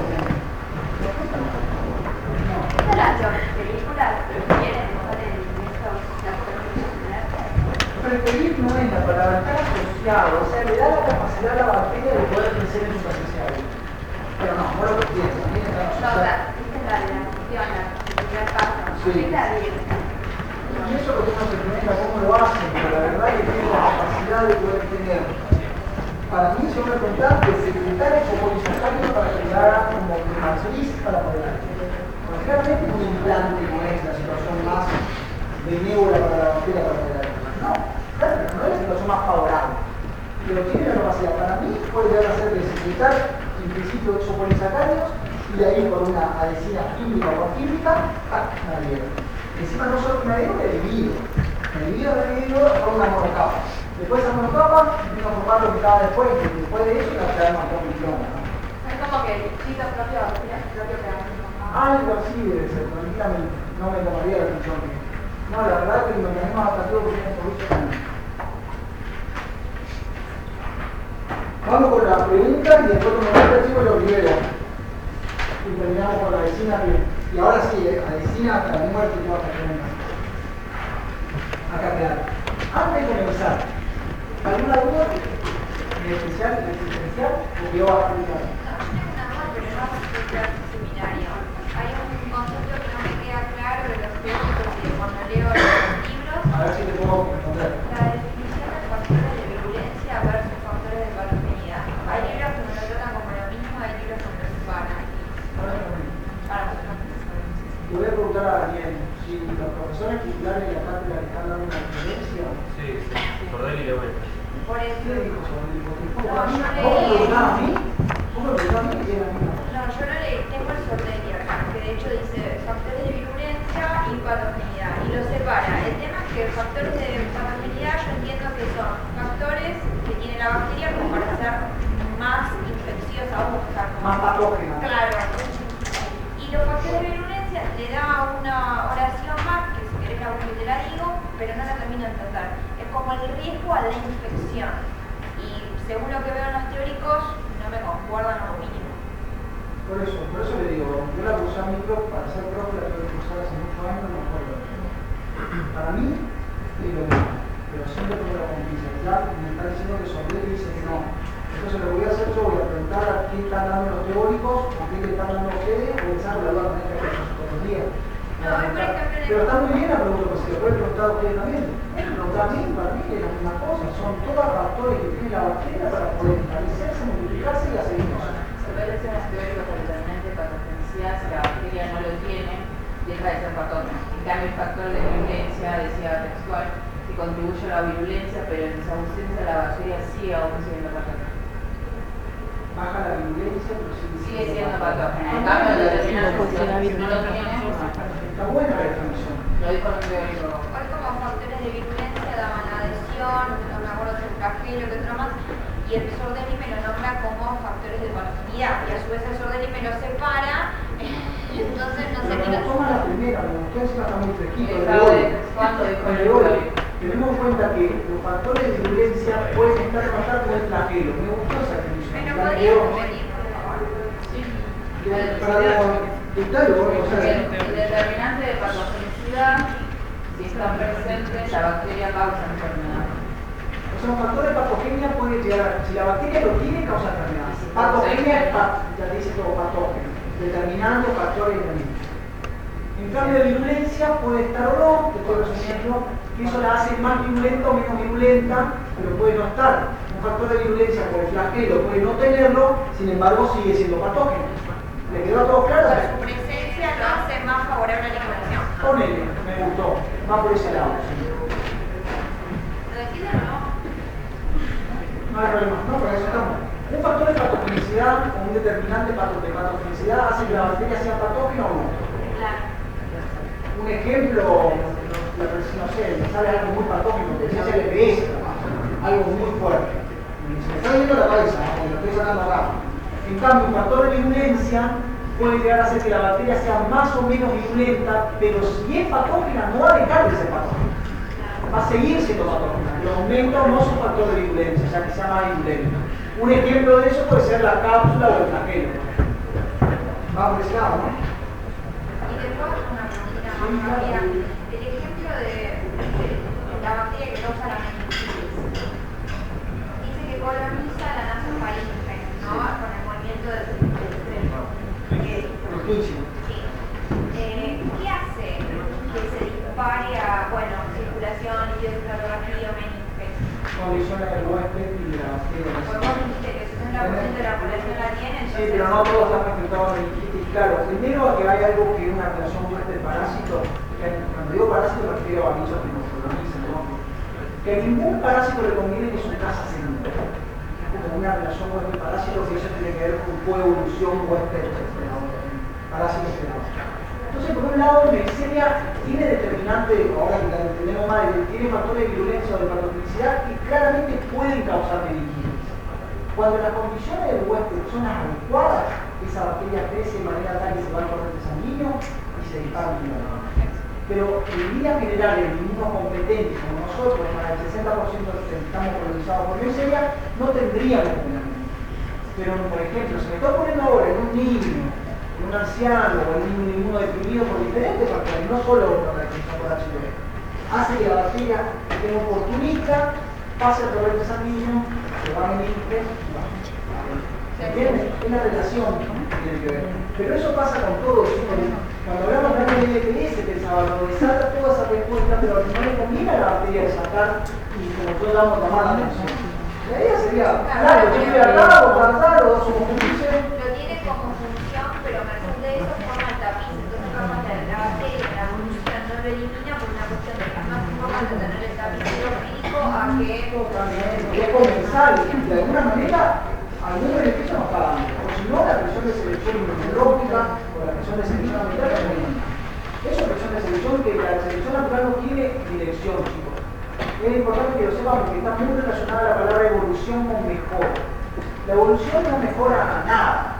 La evolución es evolución. La presión de selección hace que algunos bichos con alguna característica sobrevivan en un ambiente determinado y otros no. Pero porque es muy común evolucionamos, somos no, evolucionamos. No hay nada. Es importante porque está muy confundido ese concepto. Nada más. Bueno, son muy largos los enunciados, pero no son tantas preguntas. Así que vamos rápido. Y es mucha herencia. Lo leo todo de nuevo y ustedes me van dando el doble che o le van a bajar la pregunta. ¿Bien? Adherencia bacteriana. ¿Es imprescindible para que se produzca la infección? Sí. Adherencia, nos dice adhesinas. Necesito adherencia. Tengo o no tengo adhesinas, no lo sé. Fímbrica, no lo sé. Pero la adherencia es imprescindible. Sin adherencia bacteriana no se produce colonización. Es como la misma que la anterior, pero en negativo. Una bacteria que no se adhiere difícilmente pueda invadir una célula. Una bacteria que no se adhiere difícilmente puede invadir. Y claro, si no se adhiere es difícil, no significa que no, es difícil. La adherencia bacteriana se produce, ¿me estoy poniendo una? No. La adherencia bacteriana se produce mediante adhesinas, que pueden ser fímbrica o fímbrica. Las adhesinas bacterianas son proteínas que reconocen hidrato de carbono. Perfecto. Esas proteínas pueden ser fímbricas, que tengan las fimbrinas, si es el pili, que tengan las pilinas, y las fímbricas. Las fimbrias son elementos indispensables para la vida de la bacteria. Excelente. Algunas bacterias, algunas adhesinas son altamente específicas de antigénicas. ¿Cuál es el ejemplo que dimos? Claro. ¿Cuál es una adhesina que es muy específica y antigénica? Hemaglutinina filamentosa, de Bordetella pertussis y de uropatógena. Y la 1. Eso es muy específico, o sea, reconoce solo manosa la 1 y solo galabiosa la 2. La 2. En las bacterias gram negativas, muchas de las adhesinas fímbricas y afímbricas están relacionadas con la membrana externa. Es como que nos queda otra. En esta pregunta tienen que tener muy clara la estructura de la membrana negativa. Si ustedes están dudando ahí o no se acuerdan bien cómo era la membrana negativa, van al horno. Porque gram negativa y membrana externa van de la mano. Gram negativa y LPS van de la mano. Y habíamos dicho que las adhesinas eran una protuberancia, si eran fímbricas sobre todo, que iban más allá de la membrana externa y de la cápsula. O sea, están sí o sí relacionadas a la membrana externa, como que no queda otra. ¿Entienden? Bien. En las bacterias gram positivas, las adhesinas se asocian principalmente con la pared. Es en el mismo sentido. Ahí tenemos que tener estructura bacteriana muy afinada. Las adhesinas solo se expresan durante el estadio temprano de la infección. Falso. ¿Cuál es el ejemplo de esto que es falso? Pielonefritis, que ya pasó varios días y hace tiempo.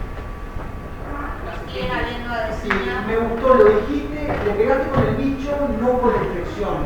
Era cuando producía cistitis. Las cistitis es más grande. Sí, pero acordate que la fimbria lo que hacía es poliuropatógena, cuando entraba en estado estacionario, prendía las fimbrias y no en estado exponencial. Eso te podría llegar a dar la característica para que sigas bien. O sea, estuviste bien igual, pero va por ese lado. De cuánto prender o apagar. Mira, claro que es también fácil. ¿Bien? ¿Se acuerdan? Sí. No sé qué cosa.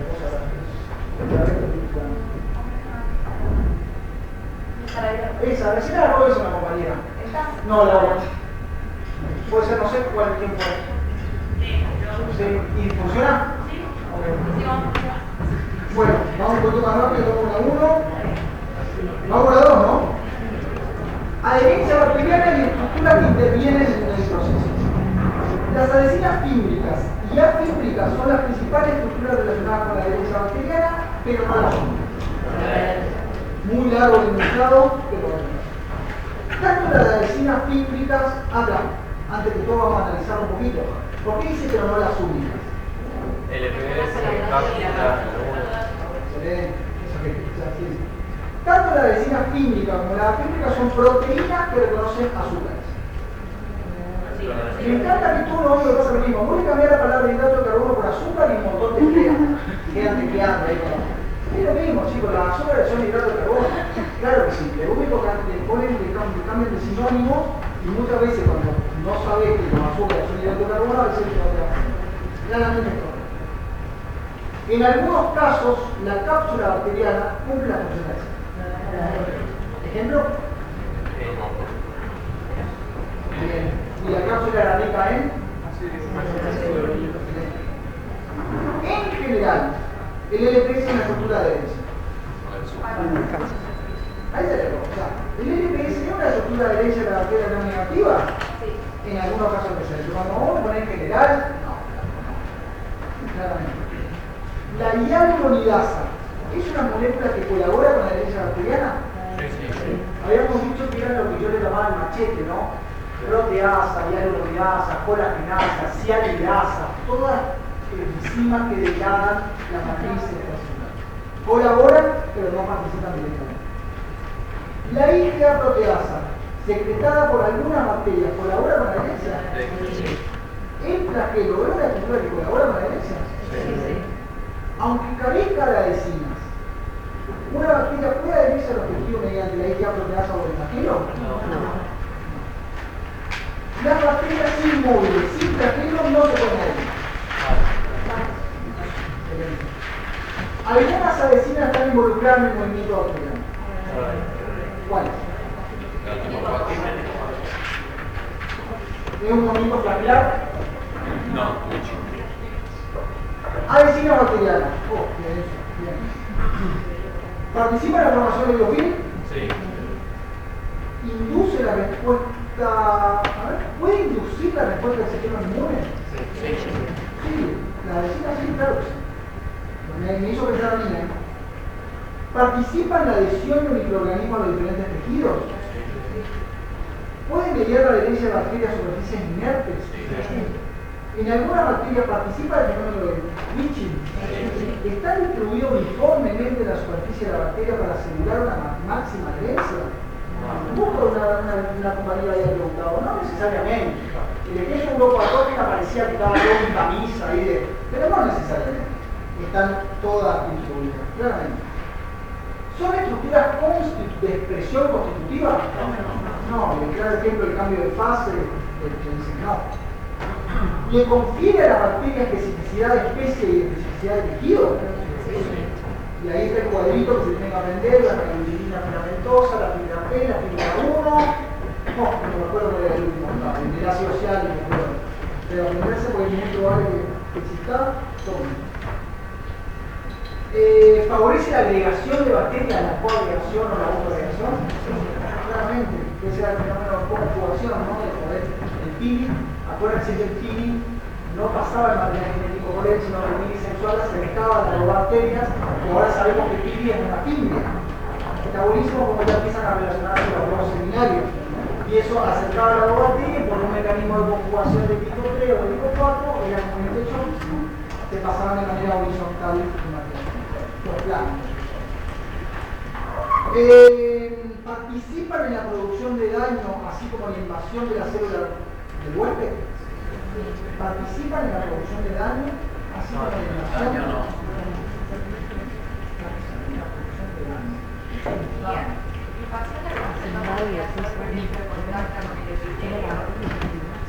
Para mí son consecuencias de la adherencia.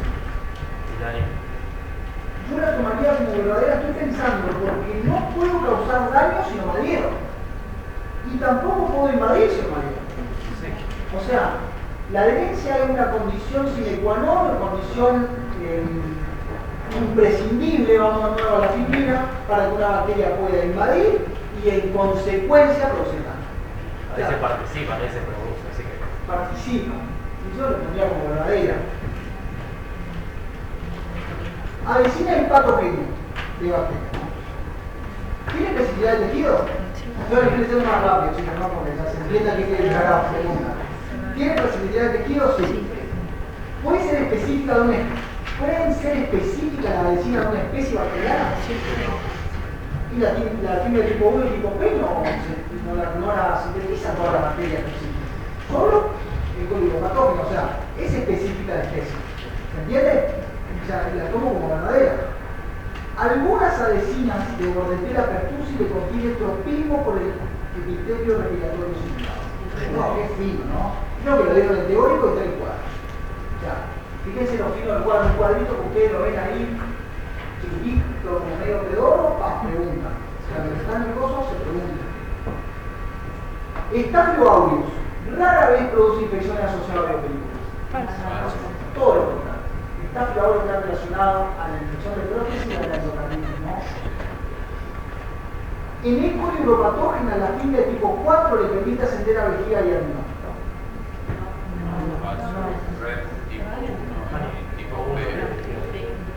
No, en realidad E. coli uropatógena asciende de vejiga a riñón, sí. La fibra de tipo 4 sintetiza E. coli uropatógena. Ojo al piojo ahí, chicos, no se apuren a responder, estamos haciendo de cuenta que estamos en un examen, ¿no? Porque hay gran parte del enunciado es correcto, pero hay una parte no. Tienen que tener muy claro quiénes sintetizan la fibra de tipo 4. Era Neisseria meningitis y Pseudomonas. No, Neisseria te lo del caso. Solo Neisseria, ¿no? Neisseria de...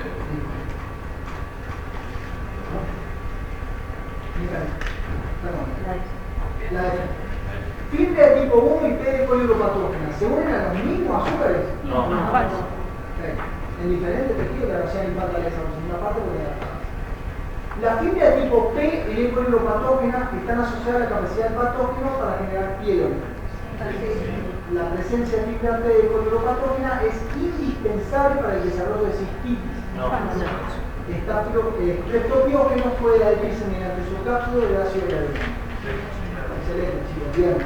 Vamos con la 5. Fenómeno de adherencia y adhesinas. ¿Existe posibilidad de adherir en molécula de huésped? Sí. ¿Ausencia de adhesinas puede determinar una menor virulencia de la bacteria? Ahí empezamos a compartir una virulencia de patogenia. Me gusta. ¿La ausencia de una adhesina puede determinar una menor virulencia de la bacteria? Sí. Y ahora que tenemos más claro que hay un factor de virulencia y uno de patogenicidad, más que nunca este enunciado concuerda. La presencia de adhesinas fímbricas determina la ausencia de la fibra. Yo lo aclaré muy bien que no son mutuamente. La localización de adhesinas afímbricas. Para que no me estoy escuchando, yo cuando leí no me escucho. La localización de adhesinas afímbricas sobre la superficie bacteriana puede no ser homogénea. Verdadero. La locación puede no ser objetivo. Sí, puede no ser homogénea, que quiere decir que es heterogénea. La expresión de fibra de tipo 4 está relacionada con el movimiento cardíaco. Las adhesinas fímbricas se ensamblan sobre la membrana externa de la pierna del tejido. Sí. ¿Las adhesinas pueden estar sometidas a cambio de fase? ¿Pueden sufrir variación antigénica? Y ahora yo invento estas. ¿Son mutuamente excluyentes estas dos? Excelente. Son mecanismos adaptativos que pueden ocurrir tranquilamente al mismo tiempo, en la misma bacteria. Las fimbrias son estructuras de la bacteria que se expresan a lo largo de todo el proceso infeccioso. El claro ejemplo es el coliropatógeno, que lo expresa a la fibra tipo 1 en la fase mononuclear y en la personalia al revés, chicos, no la expresa y la personalia expresa. Los receptores a los que se adhieren las fimbrias se encuentran en todos los tejidos. Una vez más se refiere al ejemplo del coliropatógeno. Tenemos manosa en la vejiga, galadiosa en la línea. Cambio de fase de adhesión antigénica. Son eventos autoexcluyentes y no pueden ocurrir simultáneamente. Me anticipé, ¿no? Sin querer vino después. Falso. ¿Están de acuerdo, no? Perdón, estoy diciendo todo más rápido. Estas modificaciones ocurren de manera sincrónica en una determinada población bacteriana. Muy bien, presión de selección, variación antigénica ocurre en unos pocos individuos, es heterogénea y eso se difunde en la población con la generación de individuos. Excelente, chicos. Ambos eventos tienen efecto final. Puede tener como uno de efectos, yo le pondría más enunciado esto, la evasión de la progenia. Sí, es la evasión entre otras cosas, pero tiene como efecto final, sí. Uno de los efectos finales es la evasión de la progenia. ¿Estamos de acuerdo, no? La concentración del autismo. ¿Me fui, no? Ahí, perdón, estos dos mecanismos permiten que las bacterias modifiquen la especificidad del tejido vivo. Una bacteria puede pasar de una fase fimbriada a una no fimbriada. Excelente. El cambio de fase es independiente de la presión de selección. Eso para pensarlo, no lo dije textual, pero lo estuvimos charlando, falso. No es independiente de la presión de selección. La presión de selección en un cuerpo humano es el sistema inmunológico, claro, por la bacteria que convive con ella, ¿no? Pero es totalmente relacionada a la presión de selección. La variación antigénica le confiere a la bacteria la capacidad de reconocer nuevos receptores. Recuerden que la variación antigénica era una diferente ubicación de aminoácidos. Entonces puede ser que algunos receptores de la célula huésped no sean reconocidos, pero sean reconocidos nuevos. Bien, como producto final, evasión de la carne, claro. ¿Una adhesina puede sufrir cambio de composición aminoácidica? Esa es la definición de variación antigénica. Mediante cambio de fase, las adhesinas fímbricas pueden cambiar las fímbricas. Me gustó que paramos al todo. Cambio de fase, prender o apagar genes.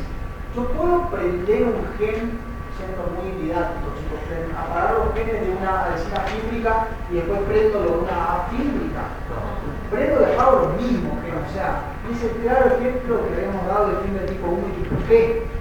Yo estoy una fibra particular la expreso en un momento determinado y otro la expreso en otro. Realidad que es falsa. Bien, no puedo cambiar entre una y otra, sino que prendo y apago la misma. ¿Le quedó claro, no? Ambos fenómenos pueden ocurrir en otros factores involucrados en la patogenia como la cápsula. No lo doy yo, creo que lo digo en la teoría, que la cápsula también puede sufrir variación antigénica de cambio. La respuesta es sí, no está en el seminario. Tengo entendido, muchas de las preguntitas se corresponden al teórico también. Es como para que ustedes estén pensando todo. Pero entonces fíjense cuáles son los ejemplos de cápsula que pueden sufrir variación antigénica o cambio de paso. Que prendan la cápsula y no van a morir. Biopelículas.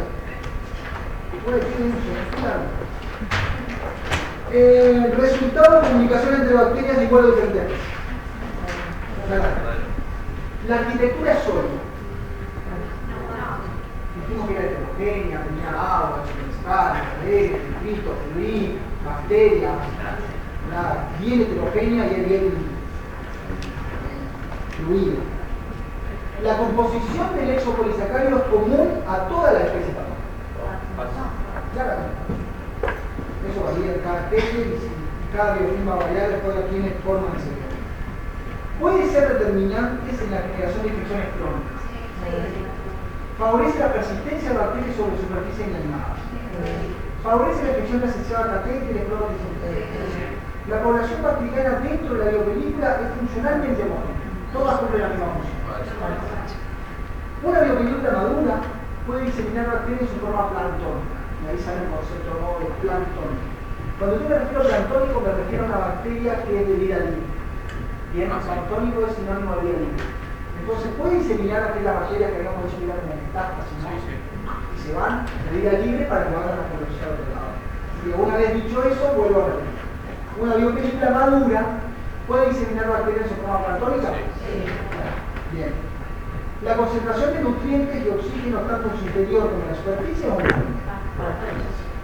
Su formación está íntimamente relacionada con el mecanismo de autoilusión o food sensing. En determinados sitios anatómicos cumplen un rol benéfico. Bacterias comensales del tracto digestivo. Biopelículas. Son muy poco frecuentes en bacterias gram-negativas. Nunca. Es como que nunca lo dije, pero es falso. O sea, no son exclusivas de ninguna ni de la otra, de ninguna manera. Pueden estar compuestas por agua, ADN extracelular, entre otros. En algunos casos puede tener un papel protector benéfico para el huésped. Como la anterior. Está compuesta por exopolisacáridos, entre otros. Le permite a la bacteria sobrevivir a microtiles. La microbiota normal de la vejiga puede ser considerada como un ejemplo de biopelícula. Excelente, chicos. No todas las condiciones que nos eso. Muchos quedan claramente en la vejiga no hay nada. Es más, la coloración del gram, cuando uno hace una función de vejiga o toma muestra por sonda, la presencia de una sola bacteria, eso lo van a ver en el libro 2, chicos. La presencia de una sola bacteria de carácter diagnóstico para saber si es un terminal. En la vejiga no hay nada, no tiene nada. Bien. ¿Interfiere con la acción de los antibióticos? El biofilm. Nunca sabían el enunciado porque quedó muy arriba, ¿no? Pero estamos hablando de biopelícula. ¿Interfiere en la acción del biofilm? Las infecciones por bacterias que forman biofilm son poco frecuentes. Se considera un mecanismo de evasión de la respuesta inmune. Y las infecciones asociadas a biopelículas son siempre agudas. Quantum sensing o autoinducción. Las bacterias liberan asuntos con moléculas difusibles o autoinductoras. Las moléculas autoinductoras pueden ser polipeptídicas. ¿Se acuerdan que yo había dicho cuando hablábamos de moléculas? Era como muy amplio. Son moléculas que difunden, y ahí pueden ser de carácter glucídico, que es azúcar, pueden ser de carácter polipeptídico, que es proteína, pueden ser de carácter lipídico, son lípidos, nada. Entonces, ¿pueden ser polipéptidos? Sí. Bien. Los autoinductores permiten la comunicación entre las bacterias. Medio el concepto, ¿no? La concentración del autoinductor disminuye el sitio de infección cuando aumenta la densidad bacteriana. Aumenta cuando aumenta la densidad. Las bacterias sensan el autoinductor de su entorno. Cuando se alcanza una concentración umbral, una concentración X umbral del autoinductor, se modifica la expresión de determinado. Y ahí vamos a la pregunta de la compañera hoy de qué gen, bueno, de eso, polisacárido, evasión, de que las bacterias sean planctónicas, etc. Este mecanismo permite la expresión de genes dependiente de la densidad. Claramente el concepto no por un sensing. Es un mecanismo intracelular de señalización propio de la rama positiva. Nada, como una ayuda, chicos. Cada vez que uno le hace algo y le da una exclusividad a uno de los bichos o algo en particular, huele a paz. Huele. Es propio de la rama positiva. En general, en el NPE, nada, no significa que todas, pero cada vez que pasa eso en un enunciado de múltiple choice, es como muchos alcen la vista y pongan ahí un check, porque suele ser fácil. La activación del mecanismo con sensing, la activación, no modifica la capacidad de la bacteria para generar daño. Sí, claro que sí. ¿Cuáles son los mecanismos que saltan por los sensing? Una vez más son más. Pero claramente puede llegar a ser el que otro la capacidad de hacer daño, ¿no? ¿El quorum sensing participa en la formación de biotículas? Sí. ¿El quorum sensing regula la expresión de toxinas bacterianas? Sí. No lo dijimos, lo capaz lo digo en el teórico, pero puede ser que esté regulando, entre otras respuestas, la consumo. Bien, no lo dije en el seminario. Yo creo que acá se están echando cosas con el teórico. Y es verdad. La producción de cápsula puede estar determinada por el sensado, por el geólogo. Claro. Creo que son ejemplos de... Y ahí como el trabajo de chicos que hacen silencio mejor, espero que hayan aprendido y vamos a seguir. Creo que hay un cuestionario del seminario 2 y 3, no estoy seguro. A mí me parece que sean piolas. Hacer ese pequeño cuestionario antes para que participen y ahí arrancamos el seminario 3. Bien. Estoy viendo porque se armó aquí. ¿Me prestan la luz o no?